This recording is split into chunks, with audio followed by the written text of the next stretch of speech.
today, have we been programmed for a transition, AI, or for the fourth industrial revolution? If so, when was the first time the concept was discovered, or did you experience the concept? A lot more coming right up.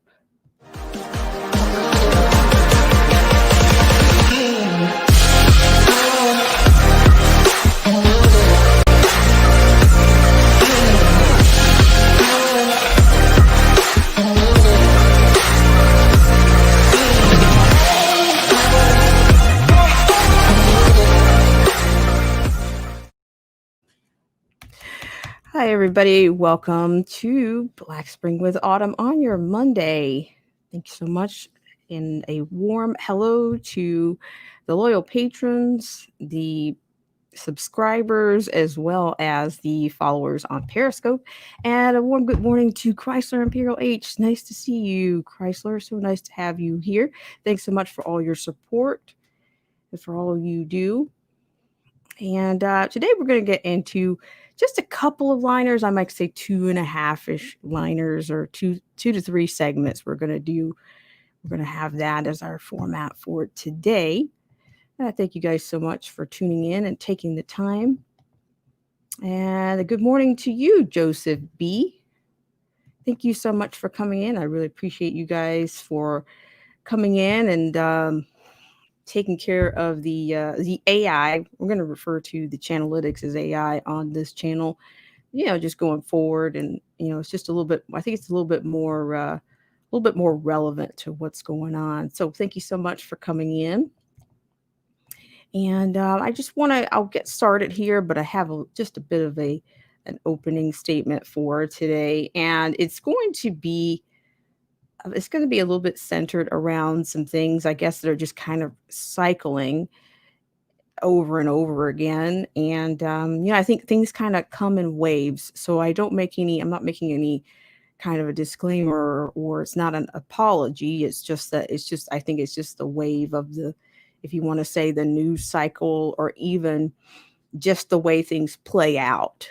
They seem to play out on that. So with that said, I would just say, over the weekend, and this is an observation, or perhaps even a hypothesis that I'm offering here, that there seems to be a bit of a change in the trajectory, even in terms of the election fraud and the allegations, and that's been happening over the last couple of weeks. That change has been occurring. That the shift, let's just say, I'm going to say that I recognize a shift. And I think that there's a level of hypersensitivity, even amongst, whether you want to say amongst conservatives, or those that are, I don't even know, I want to say moderates, wherever you think you are in the whole spectrum. However, I'm starting to see a bit more consent throughout the communities of social media when it comes to conservatives. I think that's on the rise. I mean, it's like you're catching a brisk air even in the alternative news sources. So whether you're a Blaze TV fan, or you might say another extreme was even Fox. Fox people just can't get Fox off of their lips. It just keeps rolling off. But it's a shilly market. It's a volatile market. It can be kind of shilly, but I submit for the next couple of weeks that there's going to be quite a bit of a shift, or even more. It could be, you might feel a little bit more chill, going forward, or the lines being drawn. So yeah, but it's definitely a change. So yeah, well, we may not get into that so much on this segment, but we're going to talk about some things that that might be of interest to you. I'm going to try to connect some dots here. Also a bit of a shift. We're going to talk about a bit of the visions that are starting to develop. So today's segments, we will look at a couple of liners on the agendas, the concepts that are going forward, and as they are playing out. And And I think they're going to make a play to play these things out via legislation, executive order, edicts, you name it, emergency, things. Now that's it. That is should a Biden administration legally triumph in this entire process. So it looks like, to me, the globalist climate change revolution is at the top of his list, which will segue us into a bit of a report from our friends at the JBS. So we'll glean a little bit from another liner on that report as well. So good morning to you. Good morning to you, Melinda Ann Burns. Thank you so much for coming in. I really appreciate it. Hope you guys are doing great on your Monday. And it is Monday, November 30th, the last Monday in the month of November, if you can believe that. So we're moving right along here. So what we're going to do is we're going to go ahead and have a word from our friends at the JBS, and we'll get right into the first liner of today. Thank you guys so much for tuning in. But before we do that, I want to give a word to our sponsors. Thank you guys so much for tuning in and for all that you do. And we'll be right back. This show is brought to you in part by our sponsors. Whether you're interested in health, culture, politics, scripture, automobiles, entertainment, history, and much, much more, there's something for everyone. So please check out Derek C. Williams, Killer Whale Channels, The Definition of Anarchy, Joseph Francis Burton, Chrysler Imperial H, Little Miss Goth, AZ Infidel, Cold War Jesus, Anthony Scioli, and Let the Truth Be Told. We'll be right back to the news right after this.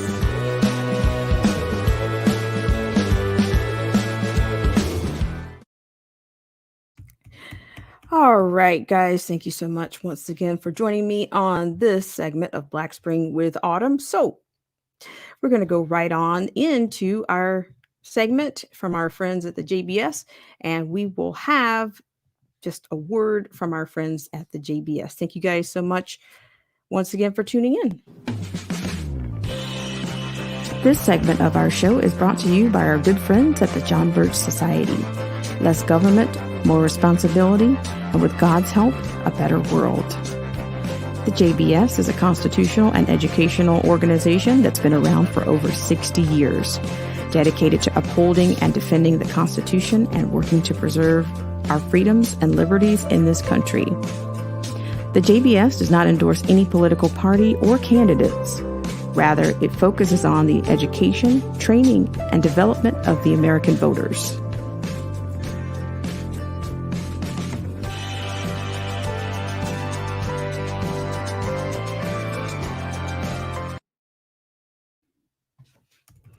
All right, guys, thank you so much again for all that you do. And thanks so much for you guys that are already here. Thank you so much. So we're going to take our first liner from our friends at the JBS, and this comes from the TNA, and this is going to be climate alarmist push Biden to declare a climate emergency. So what you see before you is actually going to be from our friends at the JBS, and this is written by James Murphy. Climate alarmists push Biden to declare a climate emergency. So you got a little bit of imagery here. You got a hashtag. You can always find these kinds of hacks everywhere. But we'll go ahead and dig into this. So hang on just one second here. Actually, I'm actually getting just slightly a bit ahead of myself. Good morning, Nick Smith. Thank you so much for tuning in. So it's going to be, we're going to get a little bit climate heavy, if you will, but it won't be, I'll try not to make it too painful, but I'll explain everything here in just a second. So we're going to get into this just a second here. Hope everybody's doing well out there. And thank you guys so much for coming in and taking care with the channelytics, because that's really going to be, it's really going to be a survival a survival mode. And unfortunately, that's where we are. In order to survive, we have to we have to thwart the AI where available. So now we're back to the screen here. So what you see before you is actually the climate emergency call. Now, of course, Biden is lining up his regime, if you will, and you can see what's going to the top of the list. So with that said, we'll go ahead and dig into this one. So according to this, should former Vice President Joe Biden ultimately succeed in his bid for the U.S. presidency? I really like the way they loaded that, the front load of that. He'll face extreme pressure from climate alarmists. Far left climate groups are pushing the potential president to declare a climate emergency, believing that such a move would free up Biden to ignore Congress to get more controversial climate action moving without resistance from Republicans or more moderate Democrats. The climate alarmists likened to move to President Trump's declaration of emergency on the southern border. And in February of 2019, which allowed Trump to divert funds in order to build sections of the border wall after Congress refused to appropriate the money. So proponents of the climate emergency declaration believe that it will likewise free up monies for clean energy projects and allow a potential President Biden to use executive actions to shut down offshore drilling and quash the movement of fossil fuels on pipelines, trains, and ships. All right, quote, the president's powers to address climate change through an emergency are very, very large, end quote, said Cassie Siegel, an attorney with the Center for Biological Diversity. Quote, this is a number one on the list of things the Biden administration should do. So let me just give you just a short digression here. Now, we talked about this that just less than 2 weeks ago, John Kerry spoke at the WEC, that's the World Economic Forum. And of course, he was giving reassurances to the shareholders, governments around the world on what a Biden presidency would mean to the rest of the world. So here, now we go back here. It says here that Biden made some inroads with the climate alarmist earlier this week by naming former Secretary of State John Kerry to a cabinet level position as a, quote, climate czar, end quote. Hashtag who's your climate czar, who would oversee America's effort to work with the rest of the world on efforts to curtail so-called global warming. Quote, and in addressing the climate crisis, President-elect Joe Biden is determined to seize the future now and leave a healing planet to future generations, end quote, said Kerry. At an event, Wilmington, Delaware, on Tuesday, Kerry signaled that it would be his job to work with other nations on strategies to begin that, quote, healing, end quote. Quote, Mr. President-elect, you've put forward a bold, transformative climate plan, but you've also underscored that no country alone can solve this challenge. Even in the United States, for all our industrial strength, is responsible for only 13% of the global emissions. To end this crisis, the whole world must come together. Your right to rejoin the Paris Climate Agreement on day one, and your right to recognize that Paris alone is not enough, end quote, Kerry said. While climate alarmists commended the selection of Kerry, they also made clear that it won't be enough to satisfy them. They are banking on Biden coming through on proposed Office of Climate Mobilization as outlined in the Biden-Sanders task forces, which met after Bernie Sanders withdrew from the presidential race and endorsed Biden. Quote, we are encouraged by Joe Biden making one of his major appointments, John Kerry, as a climate czar, as it demonstrates the urgency of taking bold global action on the climate crisis, end quote, said Alexandra Rojas of the Justice Democrats in a statement.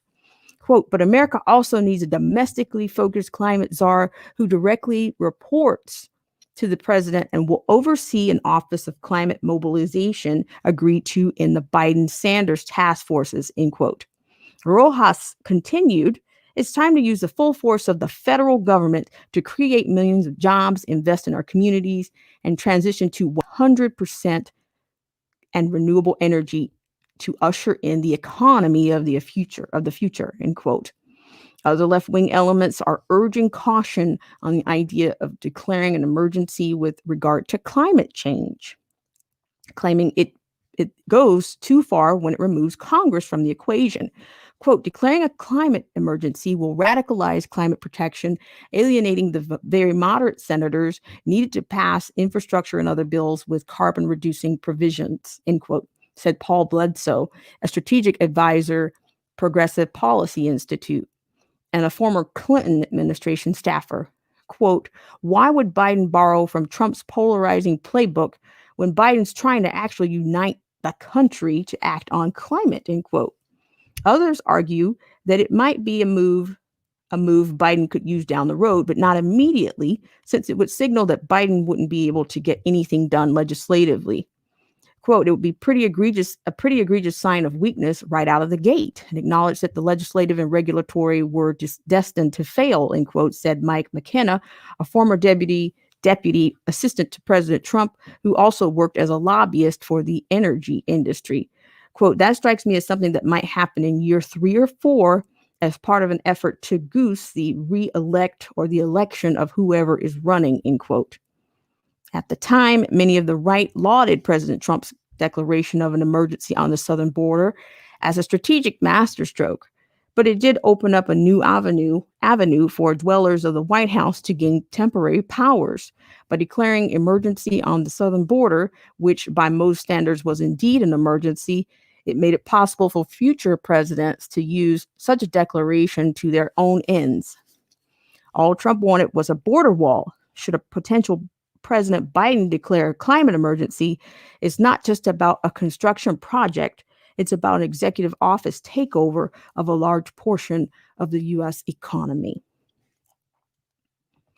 Once again, I'd like to thank everybody for joining me on this segment of Black Spring with Autumn. And I have a comment from Melinda Ann Burns. Says, guess these people forget about the rest of us. Thank you so much, Melinda. I really appreciate it. So we're going to glean off just one more of these. And it's going to come from another source, but it pretty much kind of speaks to, or it gives a little bit more substance to, I guess, the position, Kerry's position. Absolutely, Melinda. I mean, you can see what's happening. To me, it's all, and who's going to come out on top with all of these things? When I get to them, I'm going to get my final summation and hypothesis. I'm going to address some of these things, but we're going to move over to a part of it, to the second half of this segment. Thank you guys so much for tuning in. And we're going to take this segment, this other half, from MIT Technology Review, because it's the elite. The elite are running the roost. They really are. They know what's best for you and I. Sometimes I refer to myself as a peasant, and I just find it quite disingenuous for people to toe the line of the elite when they're just peasants, just like me. So I that you maybe won't find that too sticky, but here we have another liner here from MIT Technology Review. And this is reinforcing another liner on Biden naming John Kerry as the climate czar in a recommitment to global cooperation. All right. So in this, I'm just going to paraphrase a little bit. President-elect Joe Biden named John Kerry to the newly created role of climate czar, a move that underscores the incoming administration's commitment to an international focused approach to the issue and recognition of its strategic importance. Kerry, the former Secretary of State, is a diplomatic heavyweight who helped piece together the landmark Paris Climate Agreement during the Obama administration and pushed hard for domestic climate policies as a U.S. Senator.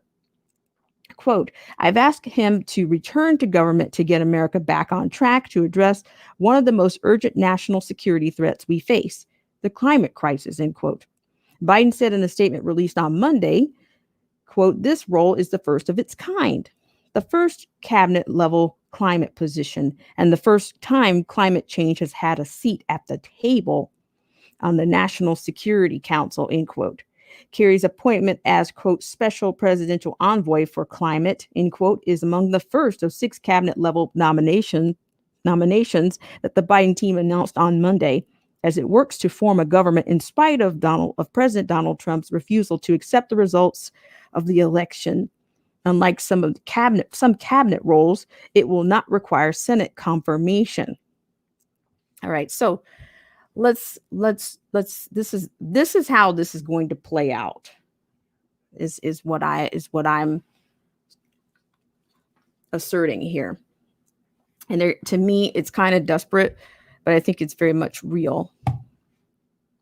Thank you so much for tuning in. So here's a summation or a final hypothesis on this.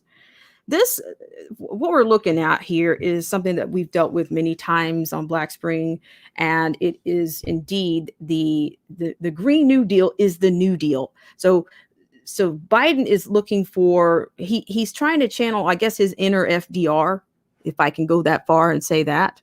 And this is his New Deal moment, the fundamental change. The fundamental change, I've said this before, involves the economy and the government. And that means this is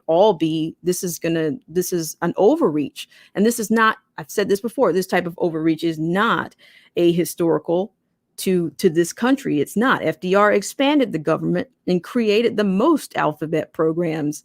More, of course, that was more regulation, more wealth redistribution, more taxes, not redistributing his wealth or the elite's wealth, but your wealth.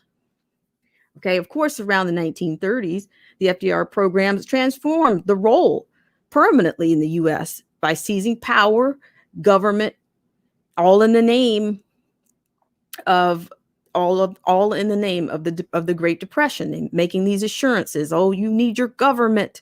Big Daddy government's here to save you.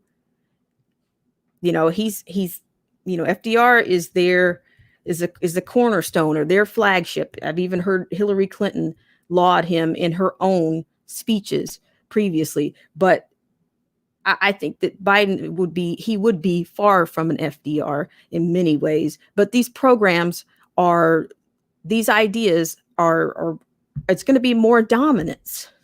It's going to be more government control, more dominance, more regulation. And I think that's the expansive government and the disruption. All of it is going to just, while they talk about disparities and they whine about inequalities and systemic, to me, it's only going to make the gap wider. So thanks so much, guys, for tuning in to this segment. So yes, to Melinda Ann Burns' point, it is much the power, the control, the money. The end game is going to be, to me, is they want to remanage assets.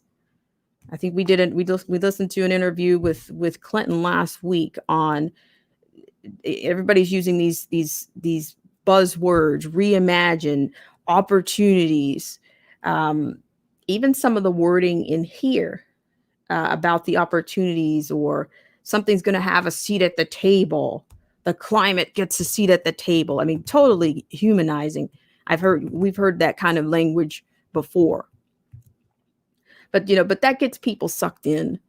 Like I said, I just find it disingenuous when people start towing the line for something because they want to feel good about something. They follow along with this kind of rhetoric. They fall into it because it makes them feel better about themselves. But they're actually just parroting. They're just parroting the elite's vision, and it has nothing to do with them. If they're not profitable, then it doesn't even matter. So with that said, that's actually going to kind of segue us into the 4IR. That is the fourth industrial revolution. And I'm going to just make try to connect some points here. So we opened up with, when was the first time that maybe you experienced AI, or even have we been conditioned, or have we been pre-programmed to accept an industrial revolution, or a fusion, or a synergy of what they're trying to do? Okay. So, I mean, if you just think about it, and for copyright reasons, I won't show any of these. But if so, if we have been introduced, or we have gotten some level of acclamation of AI, if so, when was the first time we were introduced? Was it during a Hollywood film? Was it an animation? Or is it one of your trusty devices, one of your trusty Apple devices or your Google Home device? We have a comment from Melinda Ann Burns. She says, a chicken in every pot didn't happen in family. We had to work and raise our own. Thank you so much, Melinda Ann Burns. So, and then just, we've talked a little bit about the World Economic Forum, and we've talked about the brain, some of the brains or the think tanks of this whole, they go, as I say, they keep moving the goalpost. It used to be called NWO. Oh, you can't say that. And now the Great Reset. Oh, you can't say that. That's a conspiracy. But now it's the fourth industrial revolution. So maybe history is going to put it down. We'll see how well history keeps up with all the. Okay, so we're talking in terms of Klaus Schwab, who is pretty much the brain of the fourth industrial revolution. He feels this is what I'm talking about. These people have complexes. And do I want to say it's a God complex? I think it's pretty close. When you think you can decide what's best for people, what's best for the entire world, whether it's via technology or you just telling people what's best for them, no matter how it disrupts or what it opens up, no matter, even if it's destructive. Even what if it takes it takes functionality away from people, just as long as you get to play God and play master of the universe is what I see this as. It's really irritating. The tones that you see, the tones that I see liberals speaking, and I just have to shut down. I can't really listen to it.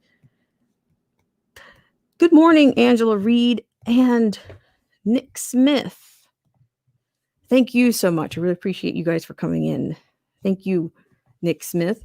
And so what it is I've actually had a chance to look into some of his ideas, some of his visions, and it basically it's an all-knowing, it's the typical kind of elite kind of framing in which it's essential, I'm quoting it from his fourth industrial revolution. It is essential that citizens see the long-term benefits. I mean, you talk about megalomania, narcissist. It's the same. What are the symptoms? You have to be a megalomaniac to think that you can tell people, you have to see what I'm trying to sell you. And you not only do you have to see, but your governments need to do their part to make this happen, or else what? Okay. So they know what's best for humanity, which is a little bit antithetical when you go through this, his writing on this, his idea, his vision. They know what's best for humanity, but what they actually want to do is antithetical to humanity. It's more anti-humanity than it is pro-human. So it's a bizarre. Hello, Anthony Scioli. Nice to see you.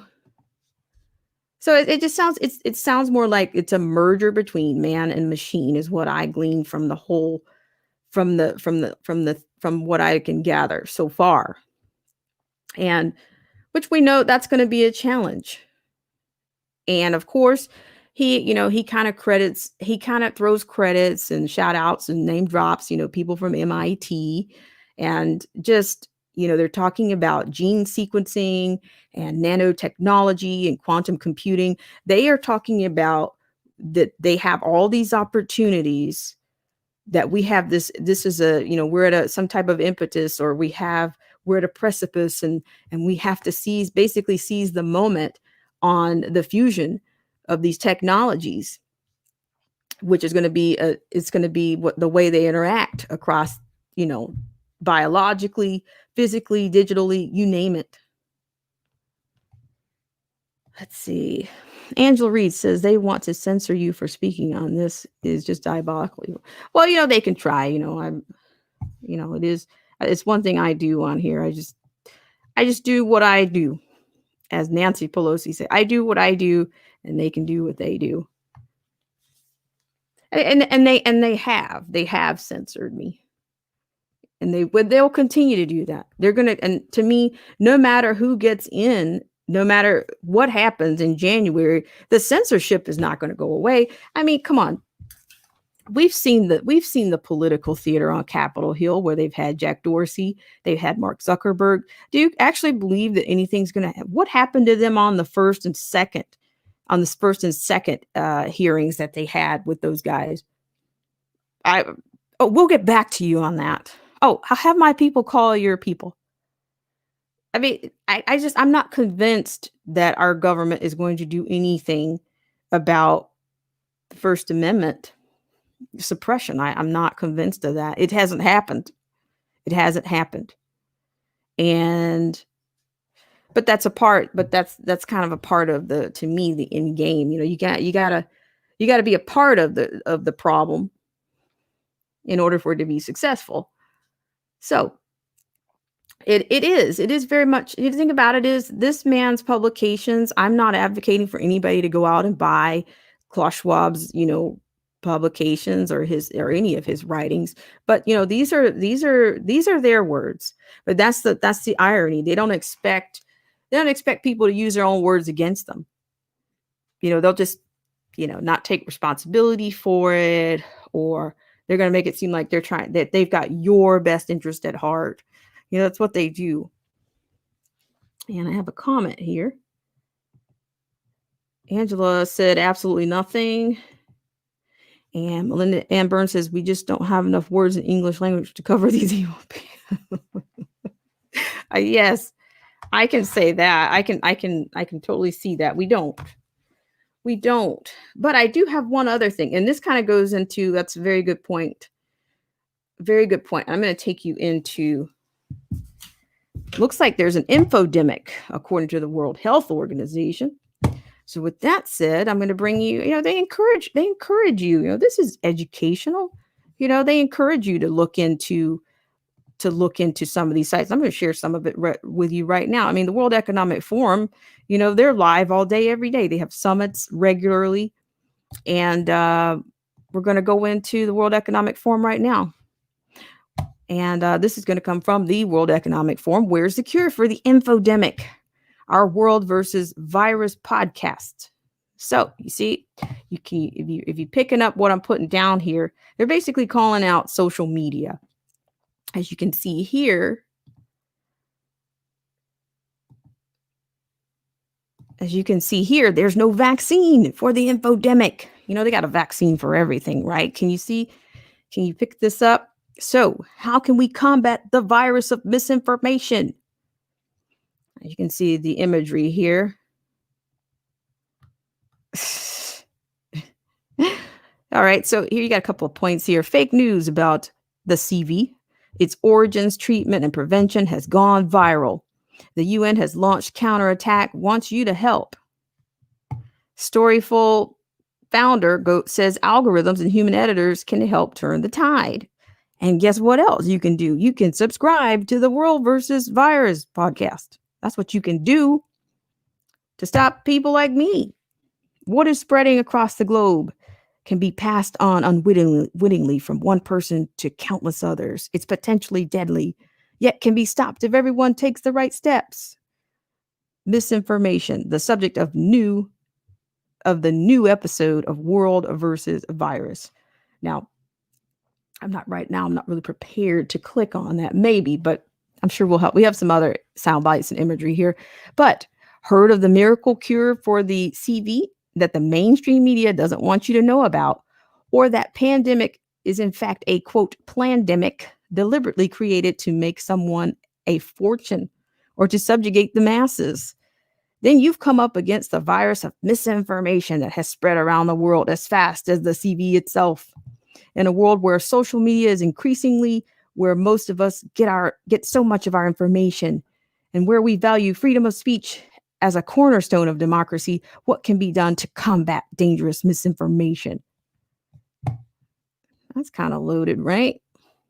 You value free speech, but there can be danger in this speech. Okay, we'll keep going with that. So they give you a few recommended articles here, but quote, when the CV-19 emerged, it was clear from the outset this was not just a public health emergency, but a communications crisis as well. Yikes. Sorry about that, guys. Sorry for the little disruption there. Okay, so you can see the human the assigning of the they have assigned so many traits, so many human traits to this whole situation. In the language, we talk about the language being the enemy of the people and disingenuous on this show quite a bit. But I'll keep going here. So I'll pick up where I left it. But communications crisis as well, says Melissa Fleming, who leads global communications for the United Nations. With a huge public demand for information about the pandemic and the rapid spread of false information, the infodemic is putting lives at risk. So Fleming is heading a campaign to help true information surface out of the deluge of rumors and lies. She has launched Verified, where people can sign up for daily emails on the latest CV news that comes from reliable sources.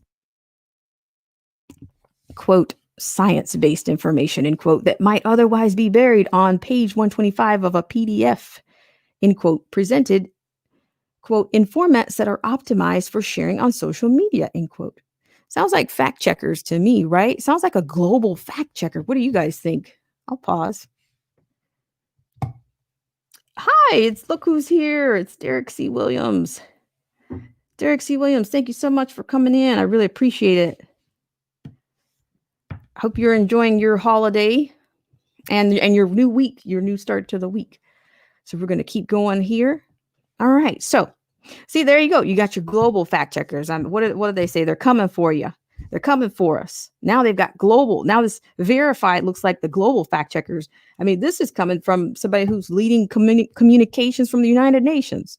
So not only do you have the Silicon Valley information czars, now you got a global one coming out of the UN. So we'll see how long that takes us. I mean, it might already be in play. It might already be in action. And let's see. Okay, so that's Verified. I don't know how long Verified has been launched or whatever. We might go into that one day. But quote, it is front and center in your social media feeds, so it can compete with the slick information content, Fleming says. The UN is also encouraging us to stop rushing to repost potentially dubious content, promoting the hashtag, quote, pledge to pause. Okay, so here we go with the former, with the top guy from the UN, Antonio Guterres, during the hashtag CV-19 pandemic. The wrong information can be deadly. Join me in taking the hashtag pledge to pause before sharing and help stop the spread of misinformation online. Take care before you share.org. All right. With that said, I'm going to share the words from this guy. But we've talked about this before. The World Health Organization is parented by the UN. So we're still in the UN, which is bizarre to me. But with that said, I'm going to go ahead and play their top guy right now.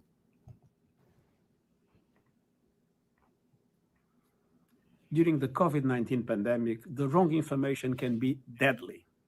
Take the pledge to pause and help stop the spread of misinformation. Okay.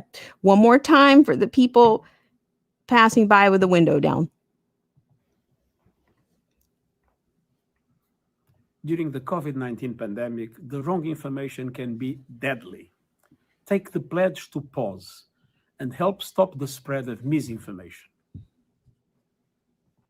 Okay. So there you go. I don't know if you got that. So as you can see, this is the UN. The UN's top guy. He's either the executive but I think he's number one next to Tedros Adhanom. And yes, this is number one. So I'm going to go ahead and let's see, get you out of that for just a second. Thank you guys so much for tuning in to this segment of Black Spring with Autumn. I hope you guys are doing well. So we're not quite done with that. I'm going to take a second to do just a bit of a thanks to our sponsors.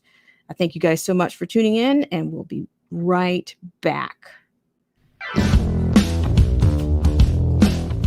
This show is brought to you in part by our sponsors.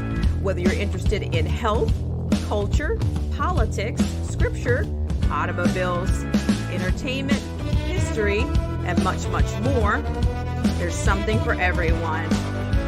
So please check out Derek C. Williams, Killer Whale Channels, The Definition of Anarchy, Joseph Francis Burton, Chrysler Imperial H, Little Miss Goth, AZ Infidel, Cold War Jesus, Anthony Scioli, and Let the Truth Be Told.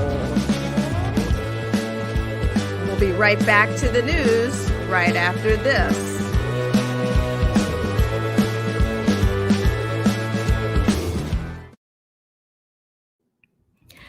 All right, guys, I thank you so much for all that you do, and shout out to everyone in the stream. Thank you guys so much for coming in. So we'll go ahead and finish out that, and I'm actually probably going to open this up just a second here. I'm going to open it up at the end to see if anybody's interested in sharing any thoughts on what's happening here. Just, it's just the way things are playing out. It's not, I say this all the time, and I'm not the originator, I'm not the author of this, but there's nothing new under the sun. It's just that they only want it to come out when they want to control the release of the information, because they can continue to drive the fear, drive the mongering, whatever they want to do. And people with free speech are getting in their way. It's happened. I think Macron of France, he's gotten a little bit of pushback. Well, he didn't get a little bit of pushback. He got quite a bit of pushback when it comes to freedom of speech, and with the events that have happened there. And of course, this country has been under attack for some time now. But as I've said this before, what's actually going to be done about these things? I am not convinced that this government is going to do anything to stop the suppression or to stop the erosion.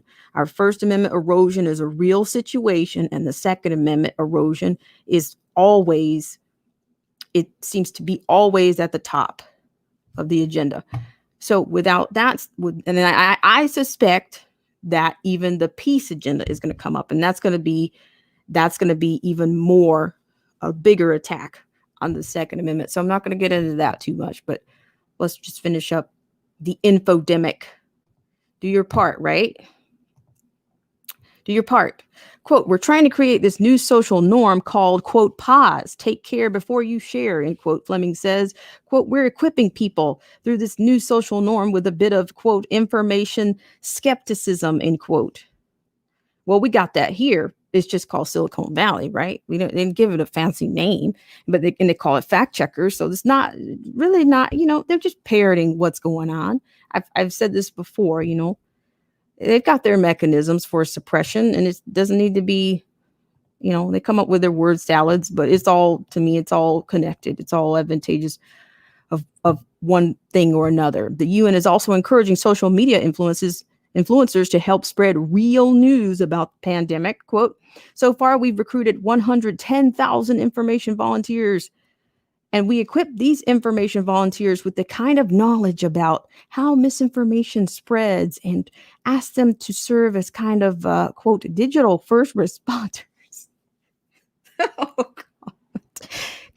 Are you guys digital first responders out there? I have to open this up. I really have to open it. If anybody's interested, if you just want to laugh, I'll give you a few minutes. I'll give you 3 to 5 minutes if you want to come on. But are you a digital first responder, information first responder? Where can you sign up? Are you guys signing up? Digital, I mean, my gosh. When I thought I had enough word salads, a digital first responder in those spaces where misinformation travels. So you got to be rescued. What are the symptoms?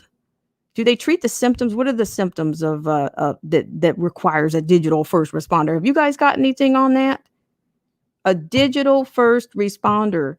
Help. I need help. Do I need help from my, do you guys need to help me from myself, save me from myself? Am I taking away from you guys? Am I endangering you guys right now? Okay, well, yeah, digital first responders. So here we go, right here. Le COVID-19 is not just the century's largest public health emergency, but also a communication crisis. You see the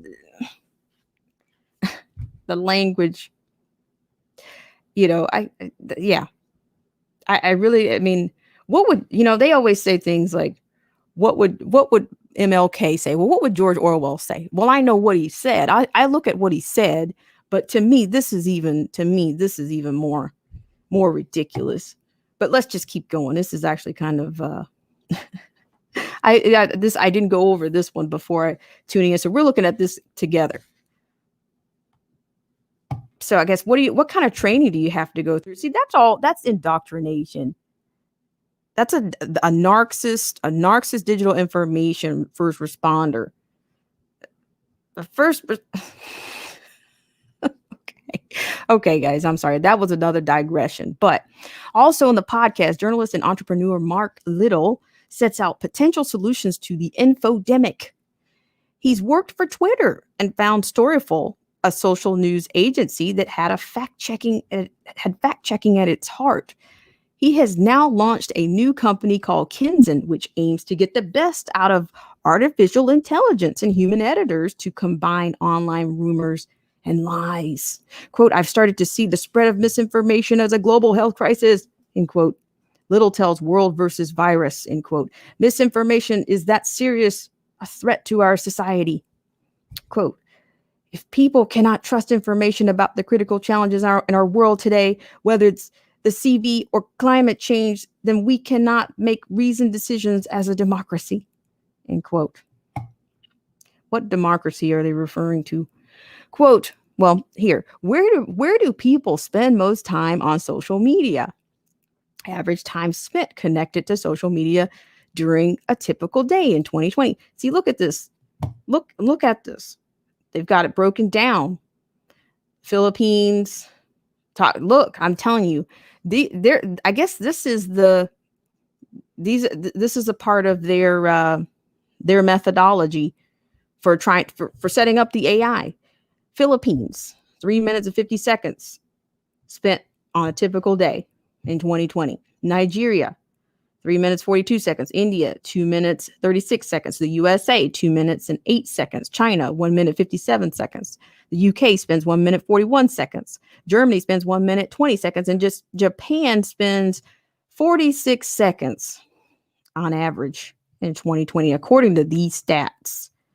So just for kicks, this was obtained 676,000 internet users age 16 to 64 were interviewed across 46 markets. So they are look, they're plugging it in.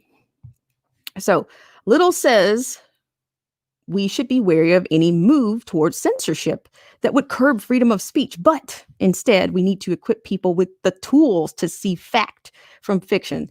Are you guys still with me on this?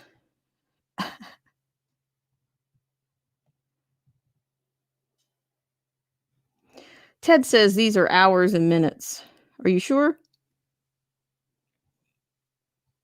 Oh, look who's here. Oh my gosh, Derek C. Williams. How long have you been there? Yes, ma'am. Shout out of respect due to Black Spring with all the intelligence done right. How are you, ma'am? I'm still here, Derek C. Williams. It's nice to see you. How's it going? Yes, ma'am. I'm broadcasting live from Greenville, Mississippi. I'm still on vacation. I'm heading back to Philadelphia by week's end. But I'm Wow, just wow. down here.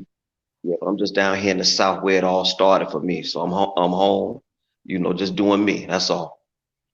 Well, good, good. I'm sure it's much deserved R&R and just yeah, I much deserved, and it's good to see you. I think I've seen some of your videos over the weekend, and it looks like your streams are fantastic as always educational, paradoxical, entertaining. You name it, it's always never disappointed with Derek C. Williams. So, Derek, what do you think about the direction of all of this? What do you think?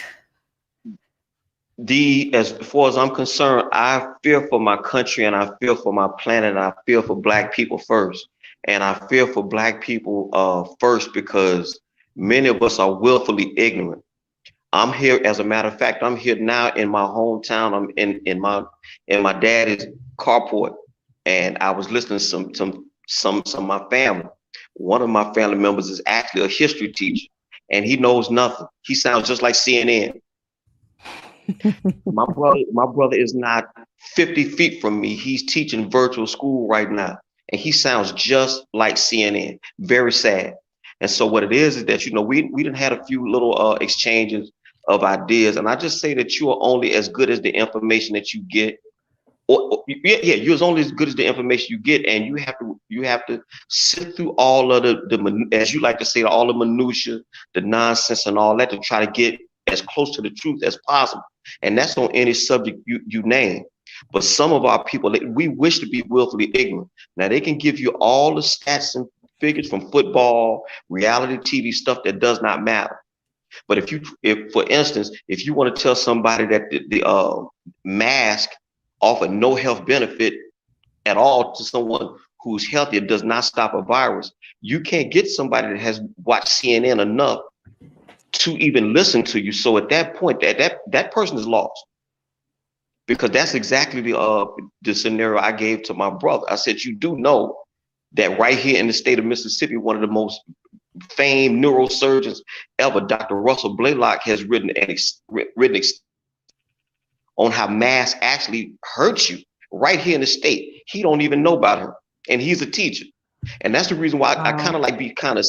That's the reason why I kind of be sneak dissing when I always say I don't understand all these so-called educated people, all these people that have been to college, because I barely graduated 12th grade. I don't know nothing, but I do got sense enough to go and sift through all of the news that's out there and what some would call alternative or conspiratorial news to try to get some type of truth. Because the fact is, you're not going to get it from Anderson Cooper. You're just not. You're just not. And so when I brought this up, conversation was over. That's not my fault. This is toward my brother. It's not my fault that you went to school and got 2 degrees and I just graduated high school and you don't know none of this stuff. That's not my fault. That's your fault. Because the thing is, we should be informed citizens. That's your job as an American. You are to be an informed citizen. And if you want to talk about voting, to me, my stance on it. All politicians except for Cynthia McKinney, who's not running, and Ron Paul, all of them is as crooked as a dog's hind leg. But the fact is, just based off what this guy has done in the past 4 years, from what I know of the 2 candidates, clearly Trump is the better of the 2. But if you watch CNN enough, you can't say that Donald Trump ain't the devil. But the funny part about it is black people love this dude. Black people love this dude 6 years ago when he was doing The Apprentice. They loved it. You can't find a rap song where black people wasn't praising this guy. And now he's just the devil incarnate. And so for me, I'm just looking for the truth. Now, whatever happens by December 15th is going to happen, but I think that you should be an informed citizen no matter however it falls. And I'm seeing too many zombies. I'm seeing too many sheeple for my own good. And especially with our people, because we the first one going to go to the slaughterhouse. So that's pretty much where I am. I just see the country. We are dangerously close. We are dangerously close to losing all this here. And then Americans of all racial stratas, they're gonna wake up one morning and say, well, what the hell happened? What happened was you were asleep at the wheel watching football and watching reality TV. That's what happened. Well, Derek, I really appreciate it, but I will tell you that, you always provoke either the best or just the truth to come out. So I will say, to your point, that the college educated, I mean, I have a college degree, but I will tell you, I think that the notion of having a college degree has been detrimental. It's also shut down a part of scope or framework. People think, that they've got to be told if it's not coming from that source, if it's not coming down from the elite, if the indoctrination is not happening, if it's not coming from the person that you've had to worship for semester after semester, then it's gotta be then that person is just, even in the deep South, they refer to people as rednecks and hillbillies. But I will tell you, those rednecks and those hillbillies that you just called, they know civics, they know the Constitution, and they know their rights better than you do. How does that happen? How Mm, I'm not saying that's that's a direct correlation, but I'm saying there's something about this elitism that has really turned people off, turns off one part of the sensibility is gone. The raw it. sensibility is diminished with these degrees. And then the Well, degree John, becomes not worth the paper that it's printed on. well, John Singleton, if you remember, but I think maybe that was maybe 91 or 92. Well, no, maybe 93, I'm sorry. But he made a film entitled Higher Learning. And I saw in a whole bunch of interviews leading up to the release of that movie, he was saying college was there to make the student begin to think for themselves. And what you see, and now with a lot of people, is more groupthink than anything. Again, I've been on the yard, but I've never actually been into a college room, so I don't know how I go. But I've been on the yard plenty of times. But from what I'm seeing, it's all just an echo chamber. And just something you said a second ago, that's exactly what my brother told me not 2 weeks ago. He doesn't want to hear anything unless it comes from quote authoritative sources. And so what I said was, I said, well, I said you have heard of the Smith-Mundt Act, right? I said, you have heard of Operation Project Mockingbird, and the authoritative sources you are referencing, you talking about the mainstream media. Well, the CIA writes everything for the mainstream media. So what authoritative sources do you cite? Because I can rattle off quite a few whose pedigree you can't touch them. I always lean on Mike Adams from Natural News. You ain't touching him. You just not. I mean, the dude ain't no joke. Now he doesn't create the news like the CIA does. He simply reports what's going on. Because like a lot of people are under this impression that, well, it's a done deal with the election. No, it ain't. It ain't close to being over. And a lot of folks, and it looks good for the incumbent. Folks is gonna hang themselves. If you think people was yelling at the sky in 2016, they'll probably be yelling at the sky naked this go round. Because if this boy end up getting this thing again, if he ends up getting this thing again, they're gonna say, well, what happened? What happened is that the news is purposely suppressing Sidney Powell or the 305th Military Intelligence Battalion. These folks is moving, but they not saying this on TV. But once again, because it is not on TV, it doesn't exist. And because it doesn't exist, you can't reason with people who don't look into these things themselves. And that's the reason why Black Spring, I want to thank you real quick. I'm gonna drop back down, but I just want to thank you because you are always dropping these links for me. Now, whether somebody wants to look into it for themselves or not, but I know when you talk the way I talk or talk the way you talk, people immediately are going to be triggered and they're going to say you don't know what you're talking about. And so the way to shut people up is you provide links, you provide sources, and that way they can do their own research. And now after that, you ain't got nothing to say to me because the link don't lie. The reporting is out there. Now, whether you choose to look into it, that's a whole nother matter. You're absolutely right on the dime, Derek C. Williams, and I really appreciate you so much for coming on. It's nice to see you around, and I really appreciate what you do and what you bring on your channel because it's always like I said, I've never misinformed. It just kind of it's inspiring to dig deeper. But I'm just saying, like this is my first time coming across this particular article, but the fact that they put out propaganda or rhetoric saying infodemic, digital first responders. I mean, they are. I can see this is going to in legislation. It might eventually come down. They may shut all of this down. Do you know what I mean? Well, if you remember 2 weeks ago, I had put up the link where Obama himself said that the internet was the single greatest threat to democracy. But he You built his remember you saying platform. that? But he himself, what it is, BarackObama.com. That would be using the internet, is it not? So how dare you? Then on top of that, I think one of the Rockefellers, if I'm not mistaken, I think it was Jay Rockefeller, He was actually in a Senate subcommittee meeting saying, look, wouldn't it have been better if we didn't build the internet? This thing frees you. This technology, it frees you if you know where to go and look for the information, because you're not going to get it off the traditional networks. You just not. And what happens is that because it's not, you see why people are so afraid. You see why they're so ignorant. You see why they get triggered so easily when someone comes with a counterpoint of view. And what happens is when you bring that counterpoint of view, they get what's called cognitive dissonance. It shakes their world because they ain't used to hearing nothing like that. But like what Judge Judy says, when you say these things, it carries the ring of truth to it. And that's what be making folks mad. That's all that is. That's all that is. So you're like I said, I couldn't have said it. I couldn't have said it better myself. I'm just keeping an eye on things, because but the thing about it is it's not a secret. They're inviting you to come. They invite you to come to their platforms, but they want you to come with the framework that with the pre-programming that they gave you. But yes, you're not coming with that. So I'm going to put this. I'm putting this link into the stream. And there is a correction that's the hours. Those are the amount of hours. They've got it broken down by each country. So I would imagine that this AI, the artificial intelligence, is going to be more aggressive.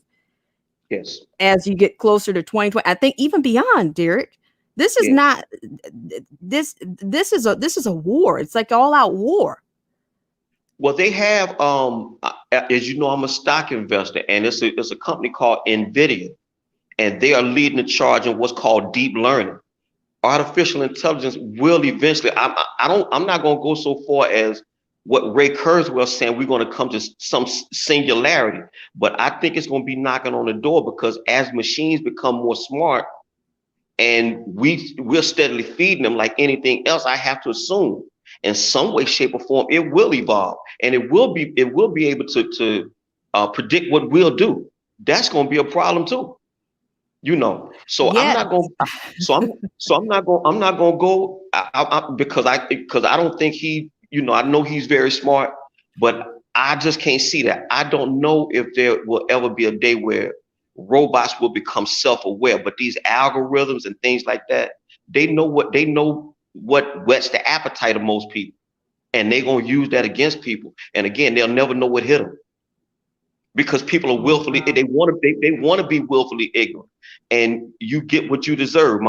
Just to give you a quick example again, then I'll drop down. My brother just was talking about, well, I want to be safe. I want to be safe. Now, this is coming from a history teacher. I thought Benjamin Franklin says something like this: those who give up individual freedoms for security deserve neither. Right? Now, but this is a history teacher.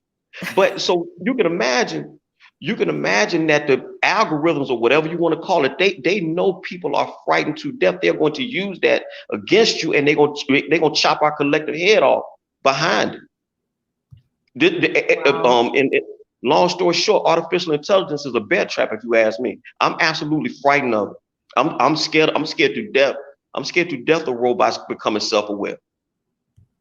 Well, yeah, I can echo that same sentiment, because, even in this, I'm talking about the Klaus Schwab of the World Economic Forum and his ideas. I mean, they want to literally fuse all the digitization. They want to fuse everything. And it's just going to be like, he made one statement in his book that talked about that they're going to be able to, they want this AI to be able to anticipate your needs and help you even when you don't want the help. That is dangerous. What does that mean?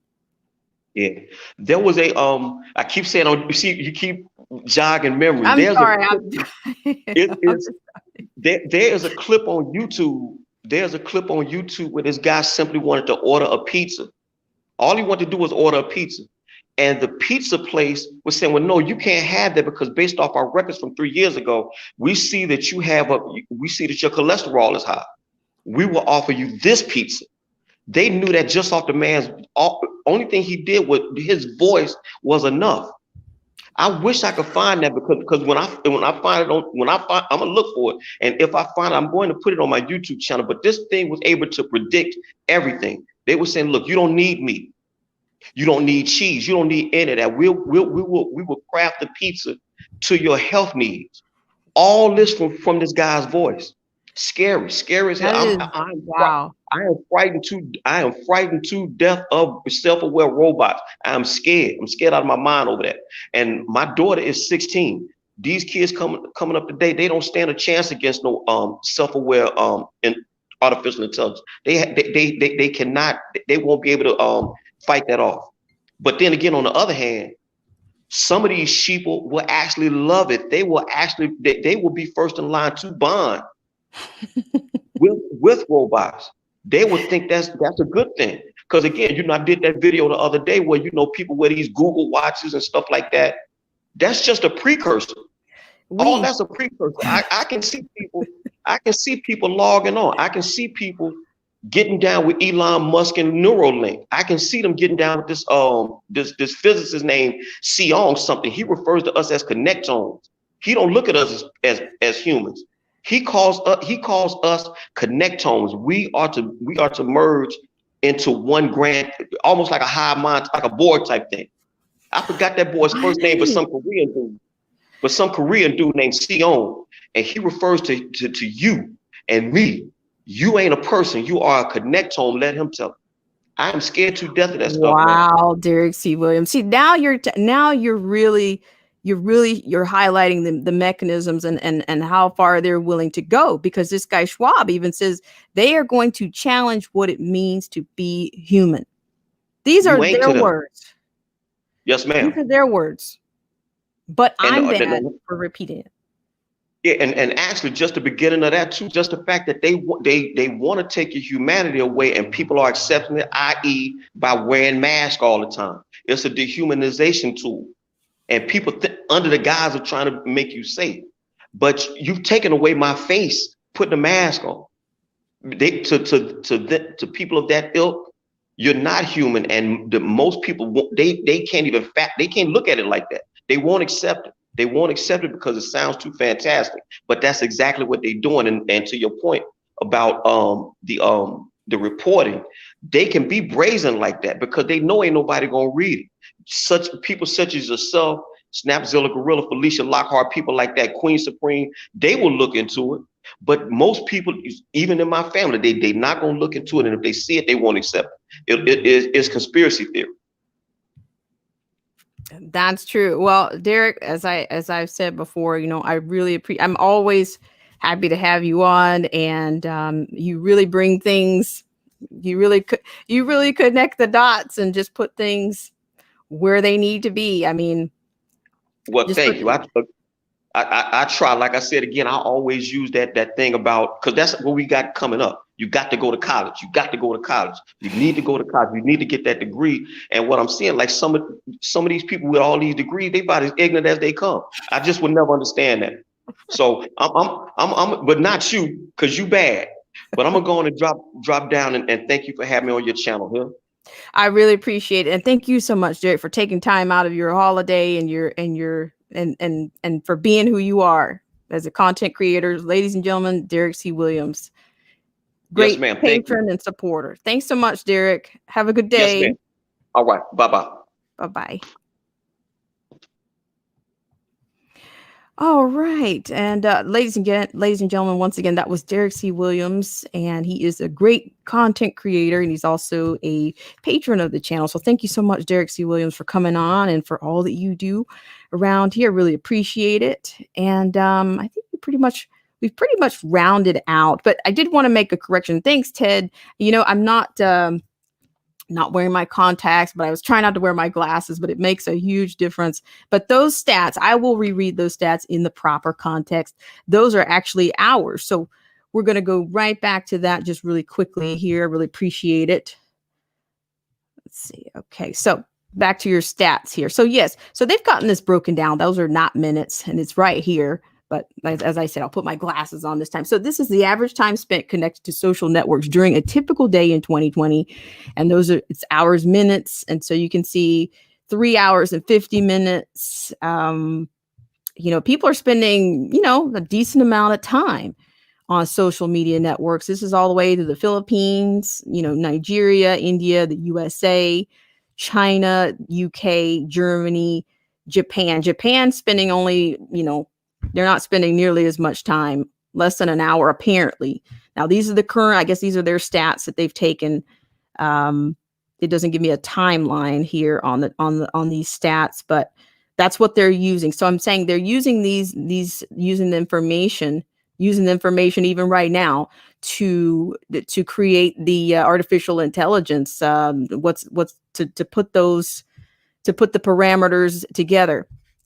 So I'll go ahead and finish this one out. It says, Little says we should be wary of any move towards censorship that would curb freedom of speech, but instead we need to equip people with the tools to see fact from fiction. Quote, misinformation is happening within our friends and families. So we have to find strategies to, first of all, recognize it. And secondly, as active citizens, just like we wear masks to protect others, we need to be the good citizen, the active vector, fighting back in our daily lives, end quote. This is intense, as well as promoting, quote, media literacy. Little says social media platforms have to ensure they are working for the good of democracy rather than against it. He applauds Twitter for labeling some misleading tweets, but says more is needed and calls for a, quote, root and branch audit of the way that information is distributed on all the different platforms, end quote. Quote, there is no easy solution. The business model of the platforms unfortunately encourages the spread of this kind of outrageous information, but that has to change. Quote, I hope technology platforms realize that they need radical change to get back to the original roots and democratic promise of these platforms they created. So, that's pretty much in your face, guys. It's pretty much in your face. What I will say is, shout out to Derek C. Williams once again, but, Barack Obama has come on. He's been talking a lot lately, if you haven't noticed, and pretty much about himself, most recently, the most. But he, even with the election rhetoric and the propaganda still on cycle, he's even said these people are talking about more regulation. Well, what exactly do I think more regulations? He did not specify. I think it was Gayle King or somebody he was doing an interview with not too long ago, within the last couple of weeks at least, and he mentioned this healing that they keep talking about. Oh, we got to heal. He talked about more regulation. Well, I don't think it's going to be, I think it's going to be regulation of any kind, whether it's communicative regulation or censorship. Nobody ever asks the what or the why questions when these elites kind of get together. You dare not ask it as a reporter, and they don't take questions from those who would dare challenge. I think even students are being discouraged, I think, from even challenging or asking any questions. I mean, your letter grade might be dropped, or you might very well be kicked out of a class if you say anything against the narrative, against their narrative. Even Schwab talks about that in his book, that in order for this fourth industrial revolution to work, the governments have to do their part and the citizens have to see the benefits, the long-term benefits. Is it going to disrupt? Is it going to create? But he doesn't say much about the systemic. He says that, consumers are already benefiting. They're already benefiting from what has been disseminated already in terms of AI. So I'm just bringing these points to light because I think this is just going to be it's going to be expansive. It's an expansive movement, and we're just at the beginning of it. Because I think they move when something doesn't go quite on the global agenda, they move the post or they rename it. And they think, and in one regard, I think they think they're keeping people off of people that might be on their heels. They kind of get you off get you off the trail a little bit if you're not paying attention. If you're not paying attention, everything's fine in some people's world. But if you're paying attention, you have to notice how the terminologies change and how, yesterday's conspiracy theory is actually called something else today. So by the time most people catch up with the current truth, it'll be a conspiracy theory, and they'll name it something else. So I'm picking up what they're putting down. And I thank you guys for being here. And I'll open this up for just another few minutes. If anybody else is interested in coming on, I really appreciate it. And thanks so much, Derek C. Williams. But they're telling you, they're getting ready to tell you what's fact. And I'm telling you, for them to make that some type of imminent crisis, to call that an infodemic, I think they're going to be locking people up. They even went, she defines the scope. This Fleming personality even talks about people talking amongst their friends and family as if they can control that. They're getting, but with Google Home products, the Apple Watch, the car navigations, Siri. I believe FaceTime started a long time ago. And I will say that the elite, they showed you what was possible a long time ago, whether it was FaceTime, whether it was Inspector Gadget and his assistant, Penny. Penny always had FaceTime on her. She already had an iWatch when she was doing her communication. You've had Star Trek. You got a chance to see FaceTime and artificial intelligence on some level. Even in that, those were your prototypes, but they've already pre-programmed it. It's just that, it's now that it's being rolled out. And I think that the extreme is going to be even more. It's going to be there's even going to be a bigger shock factor for those that are not paying attention. Once you realize that everything around you might be communicating or storing information. So it almost makes people, it's going to silence people. It really is.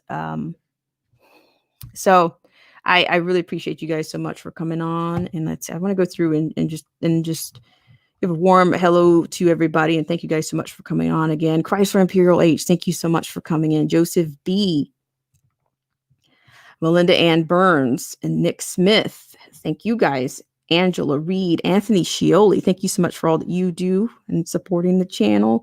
R. Jones, Derek C. Williams, thank you so much for coming in. And Ted, thank you, Ted, for reminding me why I wear glasses and contacts and what happens when you don't. And but I just want to make R. Jones, thank you so much for coming. I want to say this, make one other point. Thanks so much, Old Head Deuce. Thank you so much for coming in. Well, the other thing is, it's funny. Something that Derek C. Williams brought up. He talked about some of the most educated, and I've noticed that too, that the most degree, people that hold the most degree holders, you can notice if you engage in a conversation with them, you will notice that you will have heard everything they want to contribute to a discourse or to a conversation, but they may not have heard anything that you've heard. But then the other thing is that when they rely on emotions for arguments, it's just, they destroy themselves. They destroy their argument before they even, like I've said this, I found this one analogy. It's not mine, but it's like picking up a sword, but the sword has no handle. They pick up the sword to straw man you, and they've already dismembered their hand just by picking it up, because their argument, they don't have the support to stand on. They just parrot talking points. They think somehow they can come to truth. They're answering things in the abstract, or they're parroting elite talking points, or, it's amazing. And it started a long time ago. Many of these campaigns. I remember, some of the campaigns on, don't be a litter bug, that started out at least 30 years ago, the litter bug campaigns. and it just kind of grew. Kids would do entire the school systems. The school systems to me are where I find the most unconstrained visionaries and elite are in the schools. They are teaching your kids, and just about everything they say you can find their framework amongst some top elite. So I find it disingenuous for people to parrot those talking points, even at an elementary school level, because you're destroying yourself. You're a peasant, and you talk about areas of parts of the world that don't have internet, or you talk, well, why don't they have it? You say it, but you don't qualify it. You don't qualify the argument. You mention it. The litter bug, don't be a litter bug. And it just, I remember that. But you can't, but they bring out these they make these heart-wrenching arguments about how, of course, technology has brought us many things, many conveniences. Yes. But does that mean that our identity, we're less human beings, or less of human beings because we have so much technology? But it's the parroting of the elite garb that really gets to me. They talk about, oh, well, there's parts of the world that don't have, of course, I've said this on internet, but then why? Did you ever ask your elites? That's where it came from. Why don't you go to the source and ask them? You always, even growing up, I hear people say, oh, well, they say by 2020, we're going to have flying cars. Well, who are they? Who are you referring to? And why? You're a peasant just like me. Why are you referring to? You wouldn't be able to afford one of those flying cars, right? Are you, I mean, I'm not saying everybody can't afford it, but the average person, like what, by 2035, we're trying to get to these net zero theories. Can you afford a Tesla right now? You're a peasant. If you're a peasant, you can't. So who are they to say you should have to be able to use, in order for you to operate a car? That's a systemic, that is the framework or mechanism for systemic disparity or systemic class warfare. You are making the gap and the margin wider between people that can afford to drive a car, to just drive a car, but now they got to drive an electric car. So you better start saving your money up right now, right? You might, because the elites say you can't drive that gas powered car anymore. So I'm just saying, most of the time, I think I'm on a ramble now, but I'm saying most people that parrot these talking points are, they've been to college. I mean, like, but why would college separate you from? Why would you switch to a blindness? Why would you become blind? You no longer read for yourself. You have to be told. You have to be told how to think. You have to be told how to feel. You have to be told what to worship. You have to be told not to worship. You have to be told what's good for you. These people want to control our diets. Even Bill Gates said himself, I'm paraphrasing. He has said himself that people tend to eat, people that are better off actually eat more meat. But what is the narrative now? Increasingly, you've seen more people talk about getting away from meat. I don't know whether people are convinced that that's a health thing to do, or it's more of a pre-programming. People that they don't actually have a problem with meat, their system processing meat, but they're changing, they're making these changes, but I think they think it's what's going to, it's a trend. It's what's going to make them more acceptable, and what in the framework that these elite are creating. And it is fundamentally, we are being transformed, whether you recognize it or not. But some people are more transformed than others. That's my main point, based on what they're willing to what they're willing to read, whether they're willing to read a book with a spine or they just want to sit there and listen to Gail and Oprah Winfrey tell them how to feel, or CNN. But I tell you, it's hard to go into. It's a little bit too much work. I find it to engage people. You can softball people to find out where they are, whether it's politically or even spiritual. You can softball them, but I'm telling you, it's exhausting at this point, and it's not something that I'm willing to do. It's not something I'm not willing to engage people. I figure know your target, and even if you get to a place of contention in a little bit of that, you'll just practice some restraint, because it's coming. It's coming.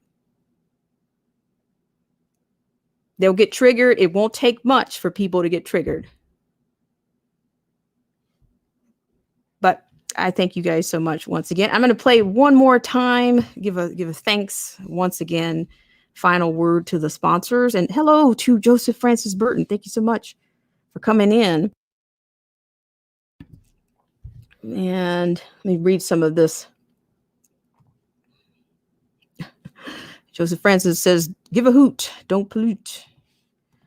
Derek C. Williams says there was a Russian defector, Benzmanov is his name, that said elitists have the schools and in turn they have the children. Debrief your children.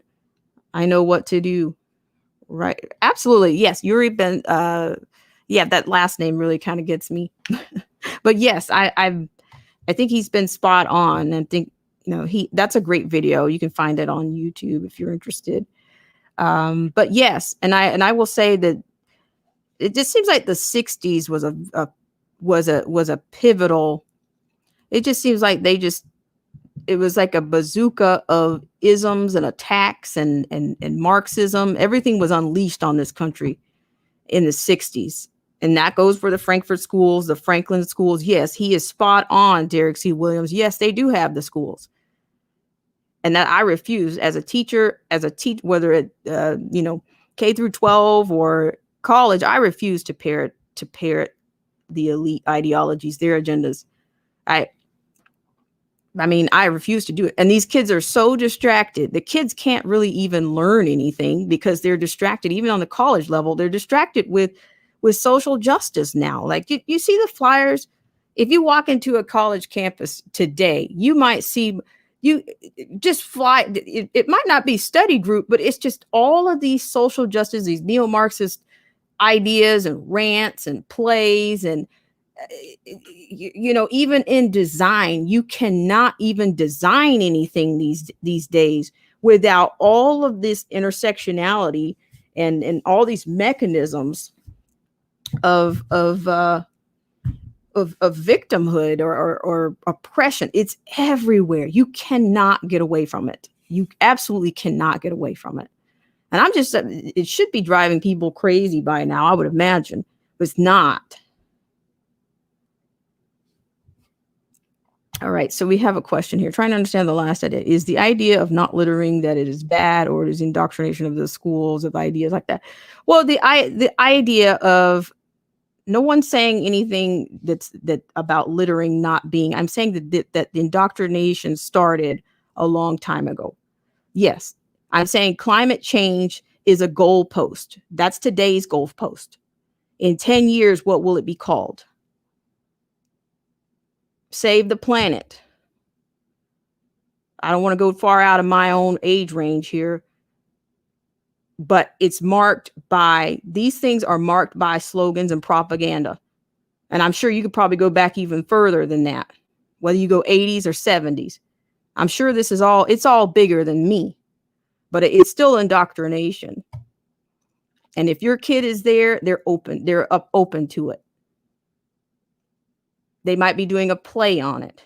They may not realize that it's going to keep coming up. It comes in waves.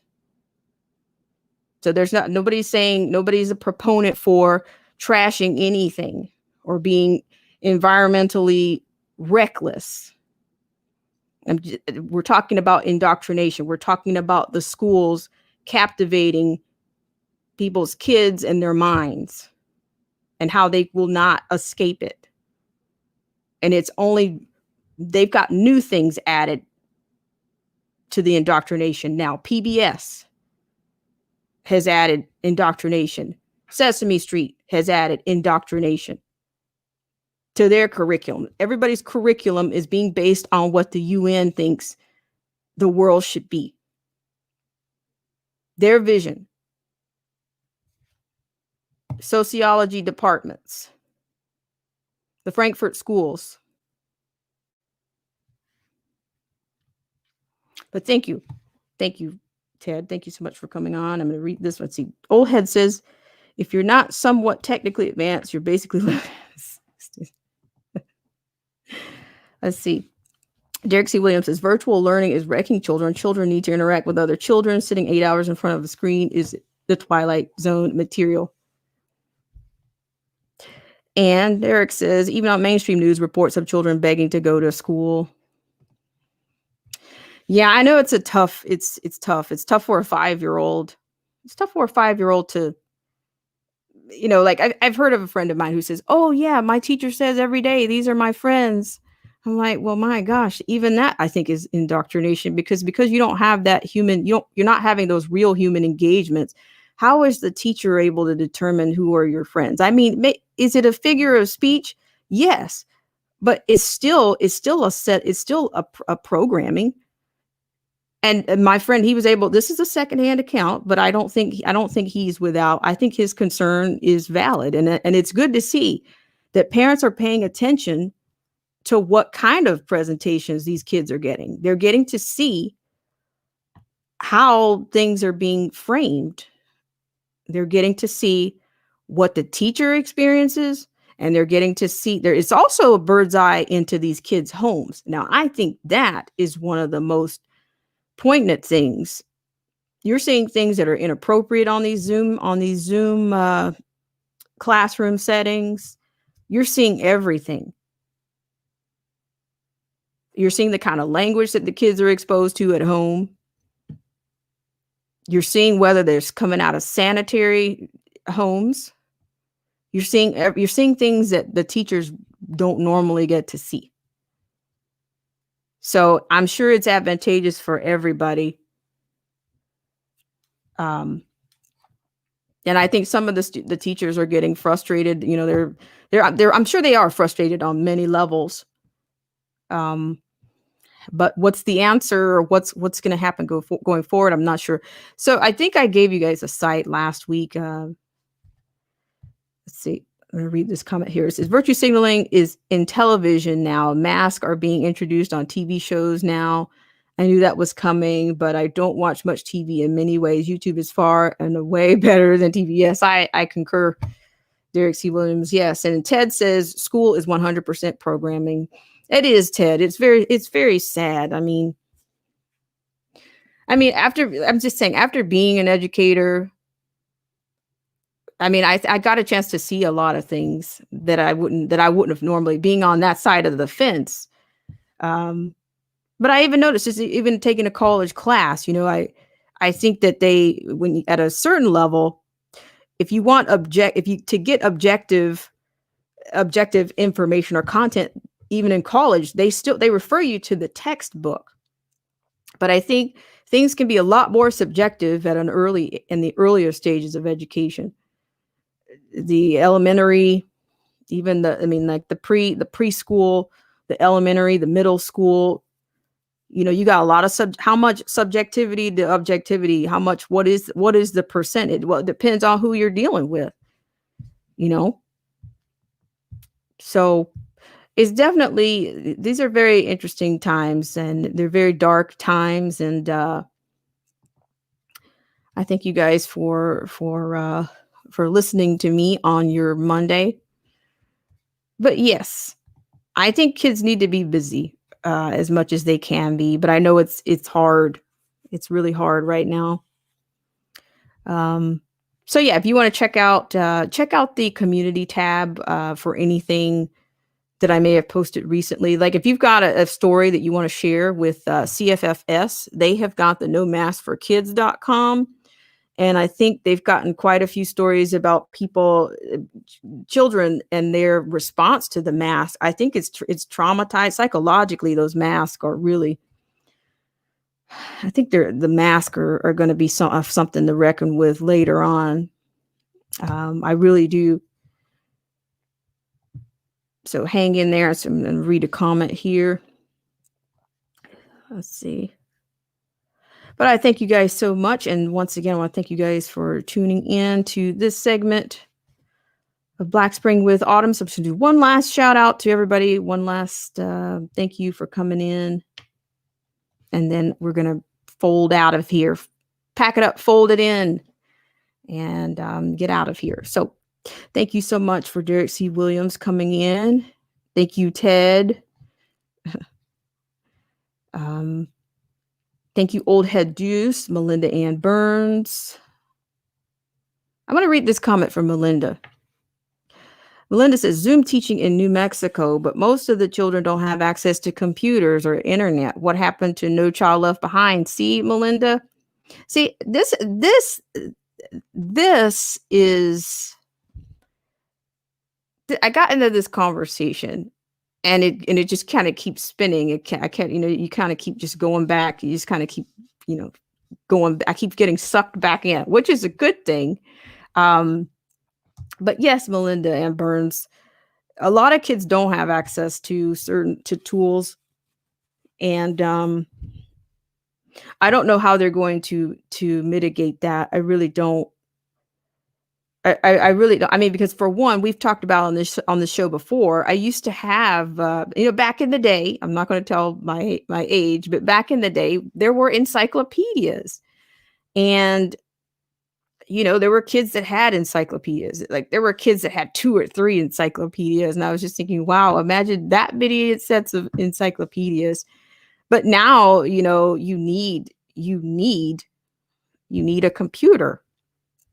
And I'm not sure what the states are doing. I don't know what's going to come up next. I really don't. And there just seems to be no real end to what's happening right now, because even if the government gets involved and decides they're going to supply, or if they're going to do some type of subsidized tools or resources for the schools and the kids doing the Zoom learning, I don't know what that would include. Is that going to be another mechanism for control? It's really, you can't go into, I don't know how many public libraries are open right now. Oh, wow. Ted says that they're giving away Chromebooks to students in our area. Well, that's really helpful. I didn't have a computer when I was a kid, and I didn't have a full set of encyclopedias. So I'm just going to be honest. I'll say the is it possible? Is there a such thing as a half set of encyclopedias? Even though it may not have been, maybe we went to the letter L. We didn't quite get to the halfway point. But back then the encyclopedias that wasn't that was an investment. I think at the time I found my parents to be a little irresponsible. I'll say, so, okay, we're going to get an Electrolux vacuum cleaner system, but we can't afford a better set of encyclopedias. Okay. What do I know? Thank you guys so much for coming in. I know I'm rambling, but it's just, I think, and I don't, and, I think as we get older, we judge our parents for things, but there's a lot of things that, I noticed that wasn't quite right. I don't know if that was, let's spend responsibly, even if it's, let's just do a Hoover for $50 or let's not do this other deal. Let's get the encyclopedias and get the Hoover vacuum cleaner for $100 instead of that Electrolux situation. But it was all investment, and education is an investment, and I think that we should always be lifelong learners and commit ourselves to that, because just even as artistically, I can say when I think I'm done learning, then, then the artists themselves, you kind of die out. You're not creating anymore once you stop learning. And I think that happens, in just generally in education. Once we think we've done it all, or we know it all, or we have to be told by other people, we can't think for ourselves, then we're already at a huge disadvantage. Okay, so I'm gonna, unless somebody else is coming in on this. I've done a long stream in a while, but it's great. It's great to have so much great chat, chat out there, and I appreciate you guys, and I like being engaged with you guys, so I appreciate it. Let's see, I'm going to read some comments here. Derek C. Williams says the Encyclopedia Britannica was my internet. Glad our parents bought us the set. That's excellent. I mean, that's awesome. I mean, yeah, like I said, I saw those in homes. But then the funny thing about that is, this is directed at Derek C. Williams. It's funny that the kids that I would see that would have those, they weren't using they weren't using the encyclopedias. They'd have 3 or 4 sets, and we would go to the library for M through Z. But meanwhile, they've got like 3 sets. And I don't know, maybe you could catch those sets. I don't even know. Does anybody sell encyclopedias anymore? I mean, maybe that's something that I should get and just kind of put in my own archives, so that I'll have a set. And, not that it's going to be like nostalgic, but just, it helps, and then Derek C. Williams says no computer until I had web TV back in 1996. Been online since then. Nice. See, I'm learning stuff. You guys teach me things all the time. Francis Burton says a lot of those kids in New Mexico without internet are in very rural areas. They may actually be better off. I'm not. Are you guys? Who's here from New Mexico? That's a beautiful state. But I've been through New Mexico, but I've only been through on the train. I think on train, and I've been in the city, via flight, but I don't know I don't know much about the ecosystems or how, and I've driven through there, but I don't know what the infrastructure is like in terms of it at all when it comes to technology or how it works. And Derek C. Williams says, yes, a lifelong learner. And Nick Smith says this was great. I really appreciate it. Yeah, you guys are fantastic. I really appreciate you guys for coming in. So I think the next segment will go a little bit more into the I don't know. I do find as disturbing that as this 4IR stuff is, and that's the fourth industrial revolution. I'll start giving you guys codes. We'll speak in code here. We'll speak in code, and we'll put things in a holding pattern, and we'll speak a little aviation every now and then around here. But I really appreciate you guys. Let's see. Melinda Ann Burns says, okay, I won't read that. That's for somebody else. Derek C. Williams says, as far as I could remember back, I love to read. Hours would be spent reading then. Looking back on it, I know that I am a more informed person. Almost forgot I had a set. That's awesome. I don't know. It's like, should have show and tell day. They used to have show and tell at school, and I don't know if they even do that anymore. Unless the teacher does. She does all the showing and the telling. I'm not sure if the kids do that. Let's see. Joseph Francis Burton. He says, I am from New Mexico. Most of it's very rural. Yeah, it's absolutely stunning. Just the landforms that I've seen. But like I said, I don't know. I have never been in the throughout the state in any specific region. I don't remember. Let's see. And Melinda Ann Burns says, used to be against the law to wear a mask. Times have really changed. It was great to hear from you guys. I really appreciate it. All right, guys. Well, I appreciate it once again. And like I said, maybe I'm thinking the next section we'll do something on. I really think this industrial revolution is really like a huge blueprint. And I think as things shape up, it's just going to be that much more relevant. So yeah, I find it interesting. And of course, I'm keeping a side eye on these things that are happening with the election fraud and we'll see. We're getting down to the wire on that. So I think 2 weeks, we're going to be 2 weeks to some level of, I guess, another level of development on that. We'll see. But I did entitle this stream, Schilly Lines Are Being Drawn, depending on who you're talking to. I think it's touchy. Some people are touchy if you do the hypotheticals, or if you play alongs, the devil's advocate, whatever you do, it's getting to be a little bit, wonky in bizarro land. So one more word from our sponsors. Thanks to our sponsors.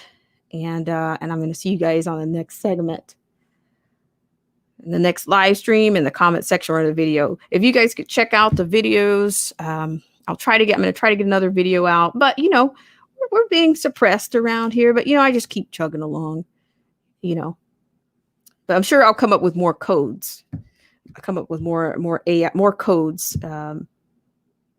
Yeah. So, all right. So we're just a word for the sponsors. Thank you guys so much for tuning in. This show is brought to you in part by our sponsors. Whether you're interested in health, culture, politics, scripture, automobiles, entertainment, history, and much, much more, there's something for everyone. So please check out Derek C. Williams, Killer Whale Channels, The Definition of Anarchy, Joseph Francis Burton, Chrysler Imperial H, Little Miss Goth, AZ Infidel, Cold War Jesus, Anthony Scioli, and Let the Truth Be Told. We'll be right back to the news right after this.